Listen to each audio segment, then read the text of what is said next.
In the fall of 1987, 20 kindergartners walked into their classroom at a forgotten elementary school in Philadelphia and were never seen again. The school board said they ran away. The police said their parents, being from an unstable community, had simply moved them without notice. The story was closed. For 27 years, an entire class of 5-year-olds remained a bureaucratic footnote, their disappearance blamed on their own poverty, their dark skin. Then, an insurance investigator, looking into a suspicious old claim, forced a court-ordered inspection of the abandoned school. And when a crew broke down a wall that didn't belong, they uncovered a room that wasn't on any map, and what they found inside changed everything. Welcome to Minority Struggles. Wherever you're listening, this is where unheard stories are being told. Before I begin, thank you for being here. Let me know in the comments where you're tuning in from. It means everything to know we're telling these stories together. Now, let me tell you what really happened. My name is Mariah Evans, and that kindergarten class, they were my children. Let's begin. There's a photograph on my mantelpiece. It was taken in September of 1987.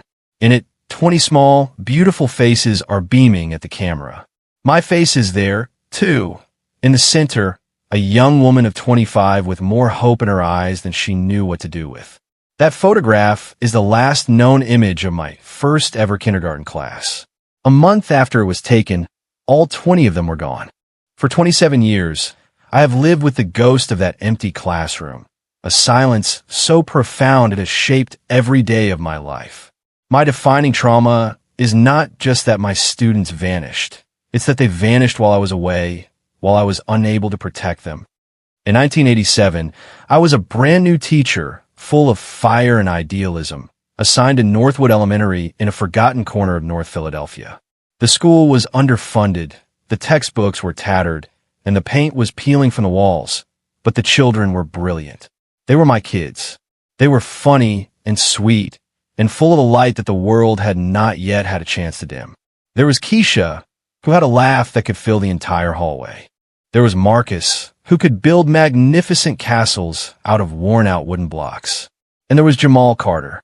Jamal was a quiet, observant little boy with big, serious eyes and a talent for drawing that was remarkable for a 5-year-old. He was my little shadow, always at my side, showing me his latest creation. He was a special child, and I felt a deep, protective connection to him. These weren't just students to me, they were my mission. In a system that had already labeled them at risk before they could even properly read, I was determined to be their champion, their safe harbor. In mid-October, my world was upended. I received a frantic call from my aunt. My mother, who lived 3 states away in South Carolina, had suffered a massive, debilitating stroke. She was in critical condition.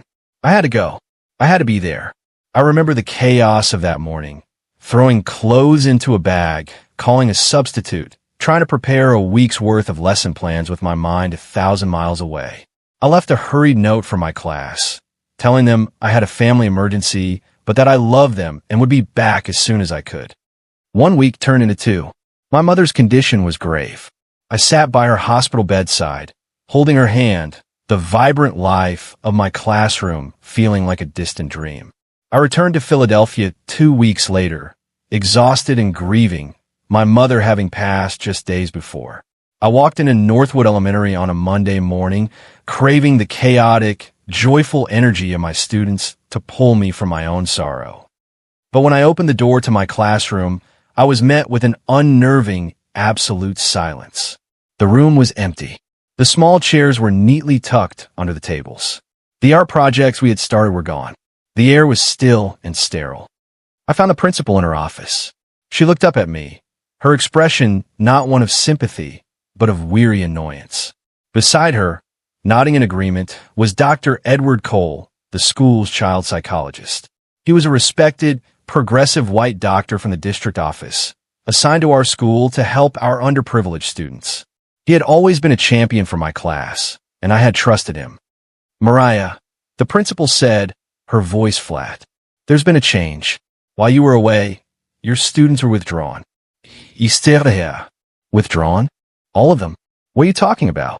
Dr. Cole stepped forward, his face a mask of calm, professional sympathy. "It's not uncommon in a community like this, Mariah," he said, his voice smooth and reasonable. "The families are transient. Some moved, some transferred their children to other schools. It happened over the course of the 2 weeks you were gone. It's a sad reality of the demographic we serve." They were telling me that 20 separate families, without a single one of them contacting me, had all decided to pull their children from my class in the span of 10 school days. It was impossible. It was insane. "I don't believe you," I said, my voice shaking. Parents were happy. The kids were thriving. "Where did they go?" "We don't keep forwarding information," the principal said coldly. "They're no longer our students. The matter is closed. Your new class will be arriving next week." The official story was a bureaucratic nightmare of racist assumptions. The police report, which I later demanded to see, was barely a page long. It echoed the school's narrative.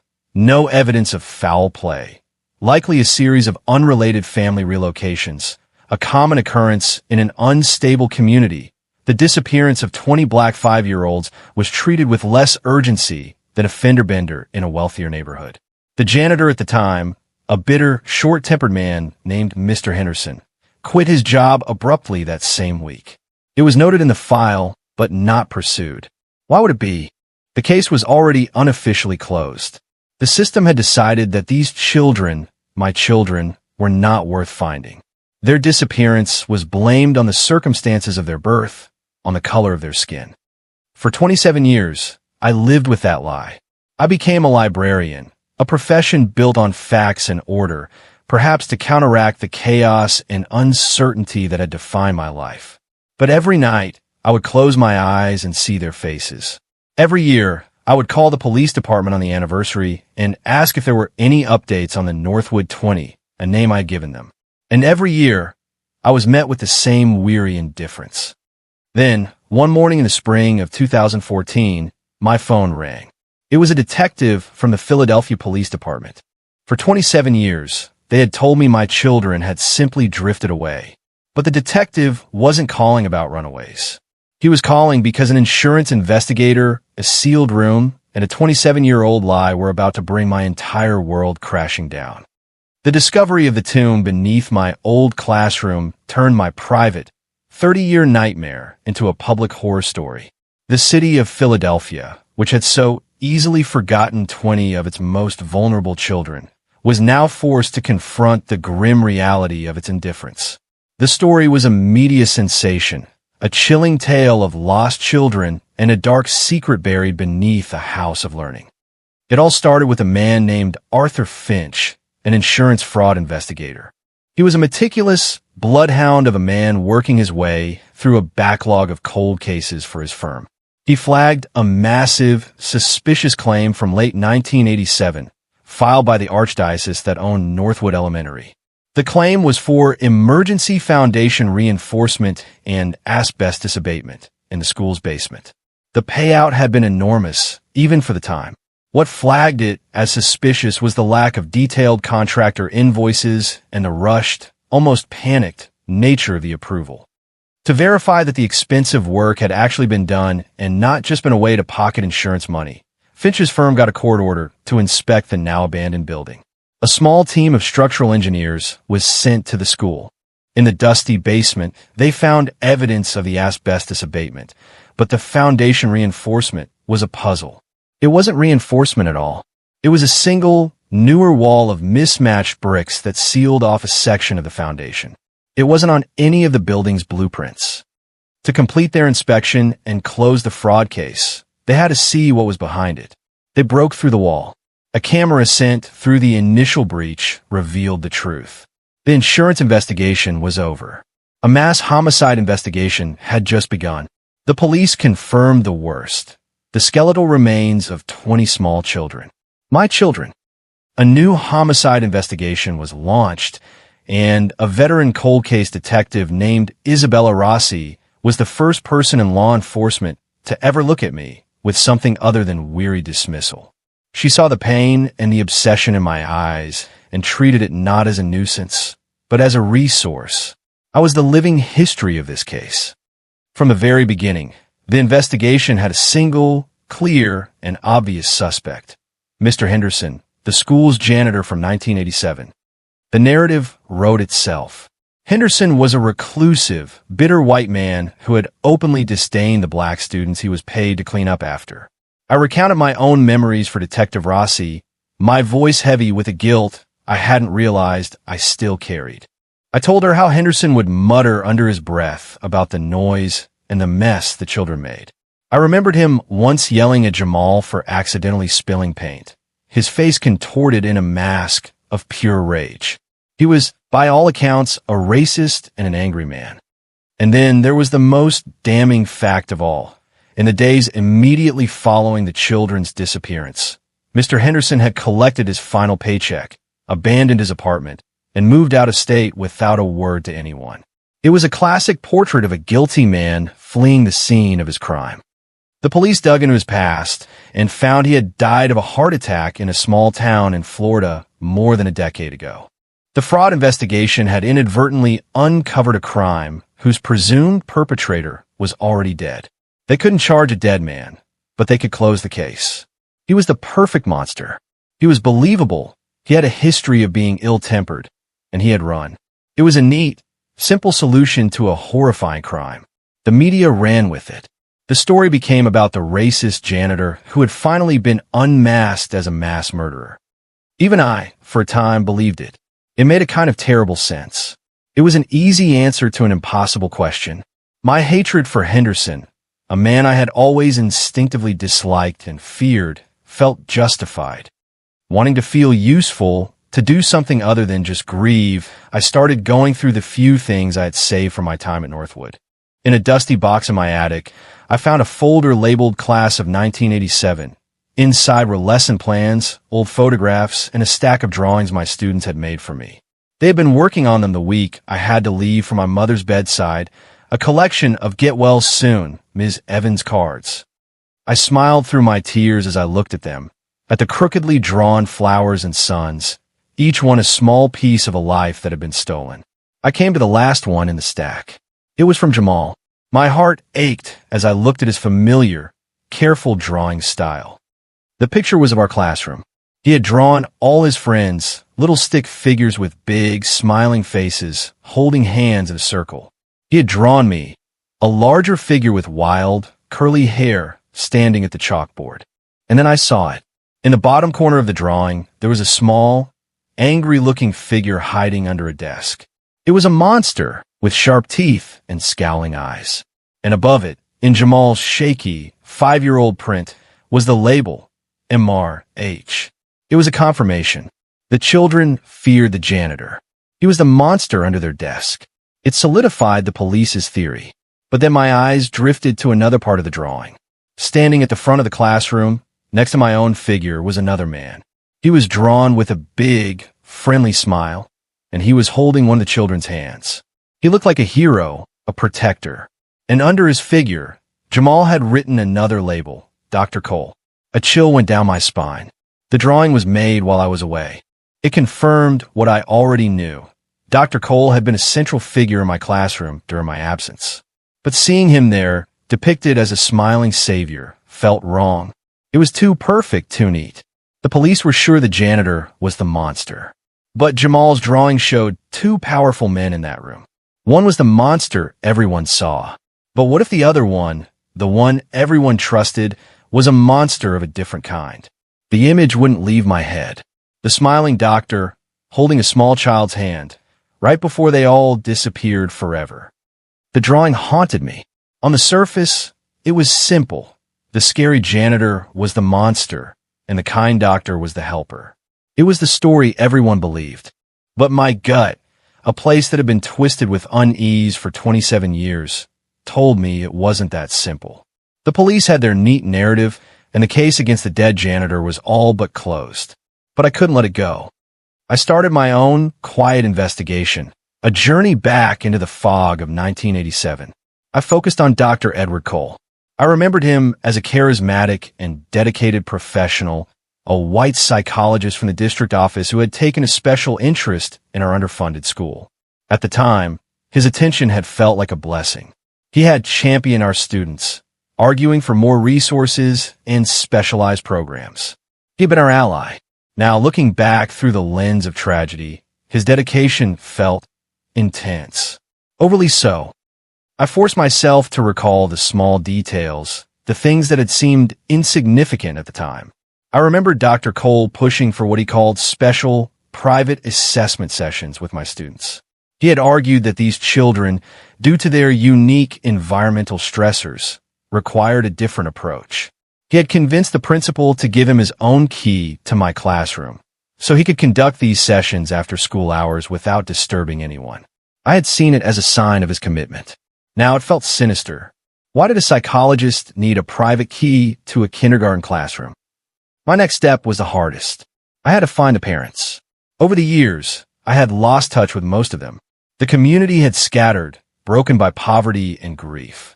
But I managed to track down a few of them, their names and old addresses pulled from the school record Detective Rossi had given me. Most were hesitant to talk, the wound still too raw. But one mother, a woman named Sharon, the mother of a little girl named Keisha, agreed to meet me. We sat in her small living room, a framed photo of her smiling, gap-toothed daughter on the table between us. I asked her about Dr. Cole. Her eyes filled with tears, but not of sorrow, of pride. "Oh, Dr. Cole was a godsend," she said, her voice thick with emotion. "He told me Keisha was special, that she had, what did he call it? Unique cognitive responses. He said she was perfect for a special observation group he was putting together. A chance for her to get extra help, extra attention." I was so proud. A real doctor, taking a special interest in my baby. Special observation group. The phrase sent a chill through me. This was happening outside of the regular school day, a secret program that I, the child's primary teacher, knew nothing about. Armed with this new, disturbing information, I went back to Detective Rossi. I laid out my vague suspicions. The private key, the secret after-school groups, the way Dr. Cole had so smoothly managed the narrative after the disappearance. She was polite, but dismissive. "Mariah," she said, her voice patient but firm. "I appreciate your passion, but we have our man. Henderson had a record of complaints, he fled the scene, and he fits the profile. Dr. Cole is a nationally respected psychologist. He's a good man who tried to help a bad situation. A child's drawing and a grieving mother's memory from 3 decades ago. It's not evidence. It's just noise. Let's do our jobs. The case is closed." I walked out of that police station feeling a familiar, cold frustration. I was being dismissed again, my concerns treated as the emotional ramblings of a traumatized woman. I was on my own. That night, I couldn't sleep. I sat at my computer, the glow of the screen illuminating my dark living room. I typed Dr. Edward Cole into the search bar. The results were a testament to a brilliant career. Books he had authored, awards he had won, interviews he had given. He was a leading figure in child development, a celebrated expert. I spent hours digging deeper, going past the polished surface of his professional life. I searched for academic papers, conference schedules, anything from the late 1980s. And then I found it. A small, digitized program from a psychology conference in Philadelphia, dated for November of 2014. Dr. Edward Cole was scheduled to be the keynote speaker. My heart pounded as I read the title of his speech. It was called Feral States, Unlocking the Primitive Mind in Socially Isolated Children. The academic jargon, the cold, clinical language. It was a world away from the smiling, gentle helper I remembered. But it was the phrase, socially isolated children, that made the air leave my lungs. He wasn't talking about a theory. He was talking about a condition he had created. The title wasn't just a topic for a lecture. It was a confession, hidden in plain sight for 27 years. The conference was in a grand hotel ballroom in downtown Philadelphia. The room was filled with academics, therapists, and students, all there to hear the great Dr. Edward Cole speak. I sat in the back row, my heart a frantic drum against my ribs. I felt like an imposter, a ghost from a past he had successfully buried. He took the stage to thunderous applause. He was 67 now, his hair a distinguished silver, his posture erect and confident. He was every bit the celebrated intellectual. He began his speech, his voice calm, charismatic, and deeply persuasive. He spoke about his controversial theories on child development. He argued that modern society, with its rules and structures, suppressed the primitive mind, the innate, instinctual behaviors that lay dormant within all children. He spoke abstractly, using studies of animals and historical accounts of feral children to illustrate his points. He was brilliant. He was charming. And he was a monster. I listened to him describe the need for unstructured, isolated environments to truly study these feral states, and all I could see were the faces of my 20 children, alone in that dark, sealed room. He wasn't talking about a theory. He was describing his life's work. After the lecture, as he was surrounded by admirers, I pushed my way through the crowd. I had to see his face when he saw mine. "Dr. Cole," I said, my voice surprisingly steady. He turned, a polite, professional smile on his face. He didn't recognize me. "My name is Mariah Evans," I said. "I was the kindergarten teacher at Northwood Elementary in 1987."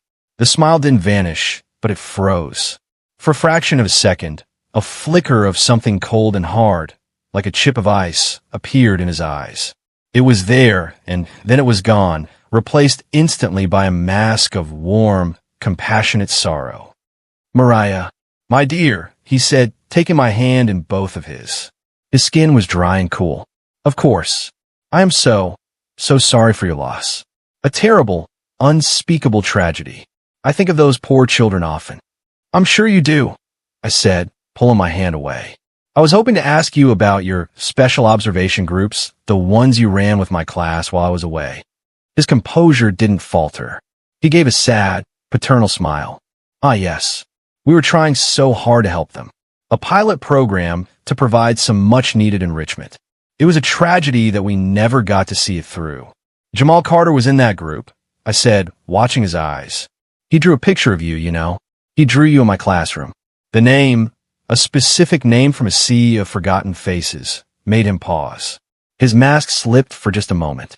A flicker of annoyance, of academic pride, crossed his face.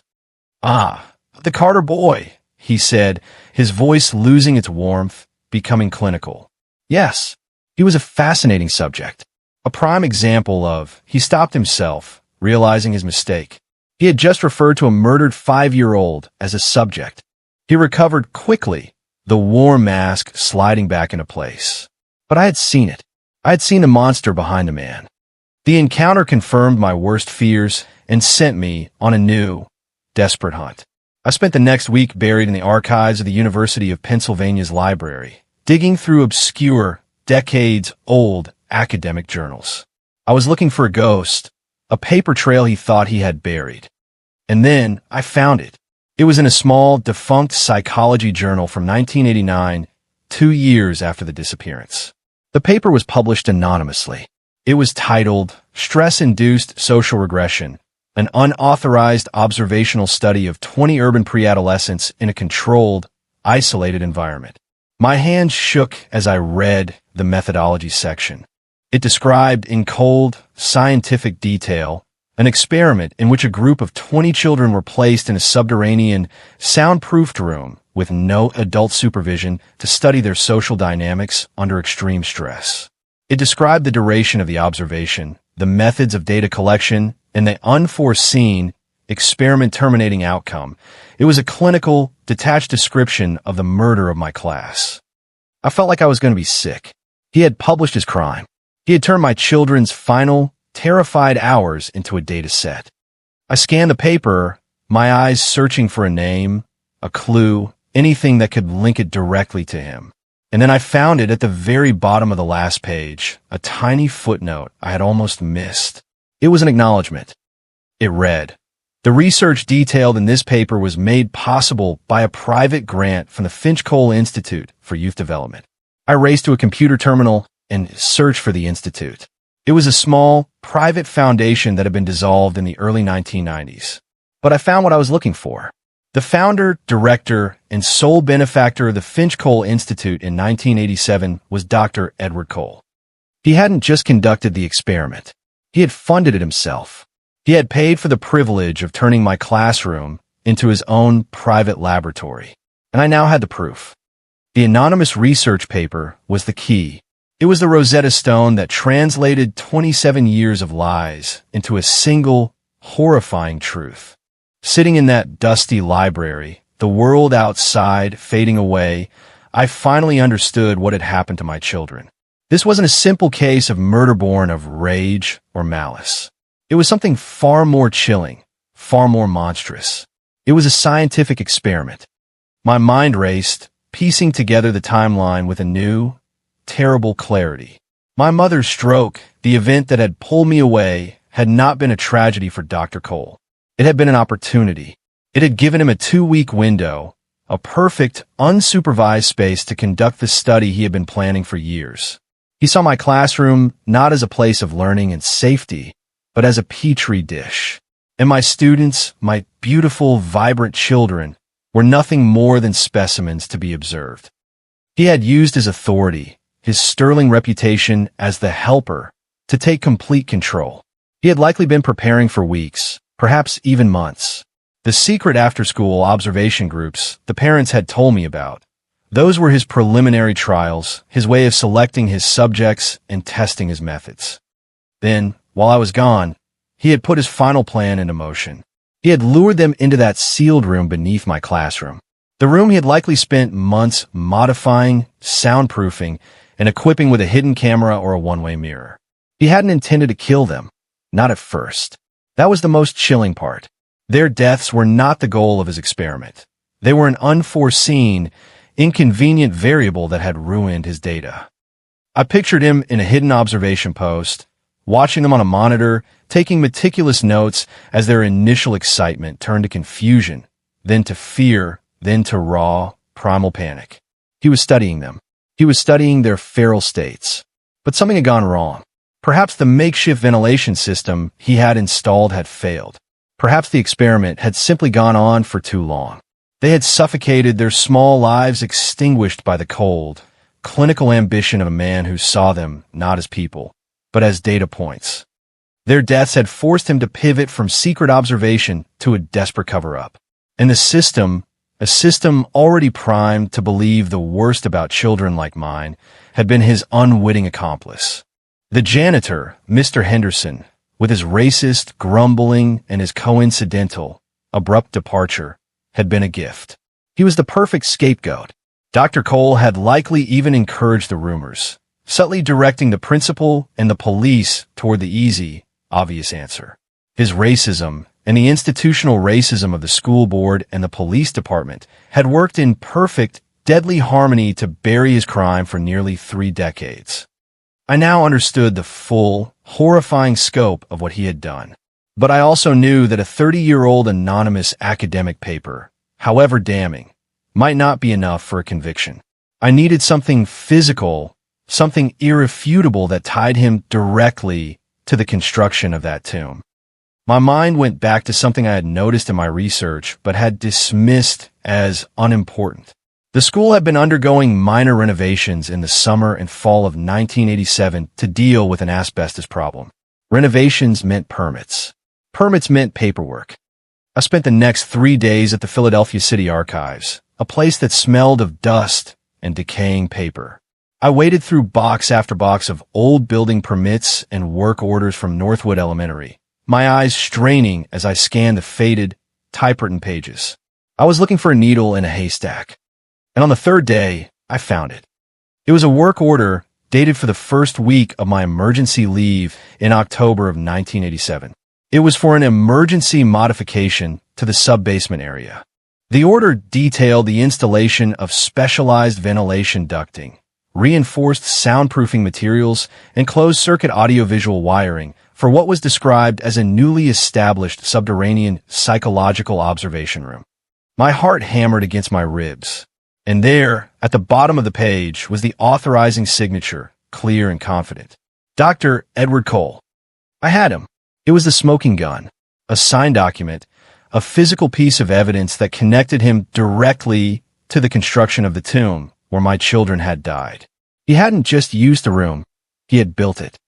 I took a photo of the document with my phone and immediately called Detective Rossi. I told her everything, my voice shaking with a mixture of triumph and horror. She was silent on the other end of the line for a long moment as she processed the enormity of what I was telling her. The dead janitor, the simple case, it was all wrong. Finally, she spoke, her voice low and urgent. Mariah, you did it. You found it. I'm on my way to you now. Stay where you are. Don't go home. And do not, under any circumstances, try to contact him. Do you understand me? I understand, I said. But as I hung up the phone, a strange feeling of dread washed over me. I packed up my things and left the archives, my mind racing. I decided to go home, just for a moment, to gather my thoughts before meeting Rossi. I pulled up to my quiet suburban street and saw it. A familiar, expensive-looking sedan was parked at the curb just past my driveway. My blood ran cold. I watched as the driver's side door opened and Dr. Edward Cole stepped out. He stood there, looking at my house, his hands in the pockets of his tailored coat. He wasn't smiling. He knew.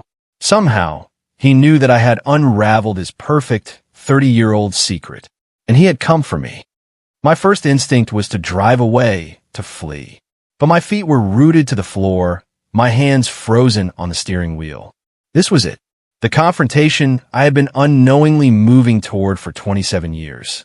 He had come to my home, to my sanctuary, to silence the last loose end of his monstrous experiment. I took a deep breath, killed the engine, and got out of the car. He watched me walk toward him, his face a calm, unreadable mask. He wasn't the charming academic from the conference, nor was he the warm, compassionate helper from my memories. He was something else entirely. Cold, clinical, predatory. Mariah, he said, his voice even, as if we were two colleagues meeting for coffee. I had a feeling you wouldn't be able to let it go. Your sense of duty was always your most admirable and most predictable quality. It's over, doctor, I said, my own voice surprising me with its steadiness. I found the work order, the one you signed. He didn't flinch. He simply gave a small, almost imperceptible nod, a gesture of intellectual acknowledgement. Ah, yes, the paperwork. The devil is always in the details, isn't it? He started walking slowly toward my front door, and I, against all reason, followed him. He wasn't threatening me, not physically. His power was in his chilling, absolute self-assurance. He was the one in control. Inside my living room, he stood in the center of the floor, looking around with a detached curiosity. You can't possibly understand the importance of the work I was doing, Mariah, he said, turning to face me. He wasn't trying to deny it. He was trying to justify it, to appeal to me as a fellow intellectual, a peer who could surely appreciate the magnitude of his ambition.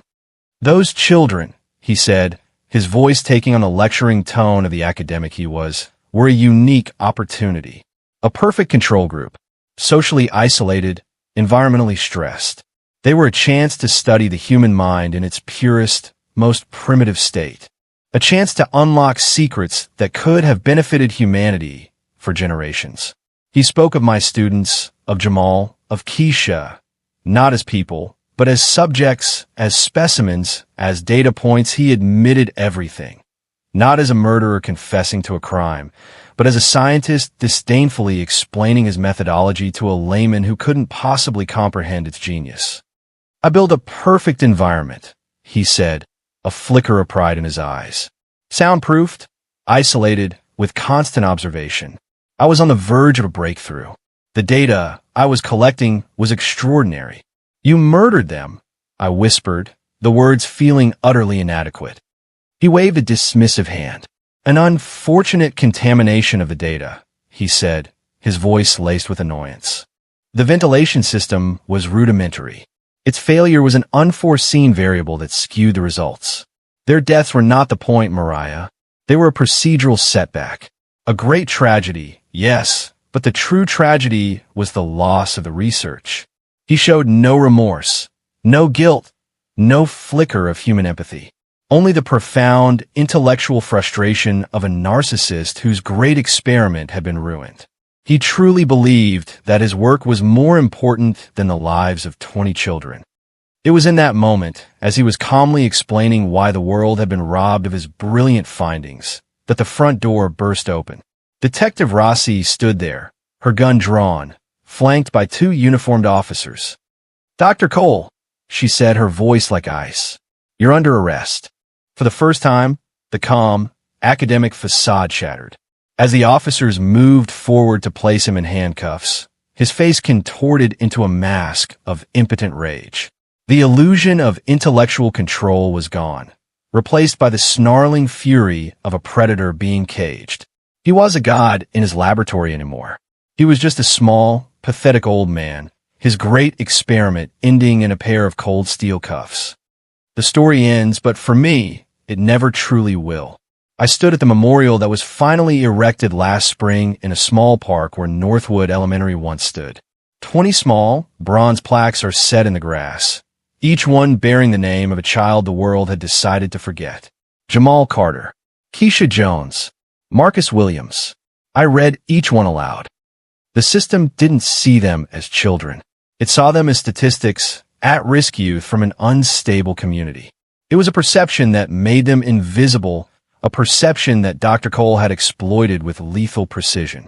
Their race and their poverty had made them the perfect victims for a man who believed their lives were worth less than his data. But I never forgot. I was their teacher. I was their witness. My first job was to teach them their ABCs, to help them write their own names. My last, most important lesson was to teach the world those names again. There is no peace in a story like this. There is no closure that can fill the void of 20 stolen lives. There is only the solemn duty of remembrance, a promise to never again let our children's voices be lost in the silence.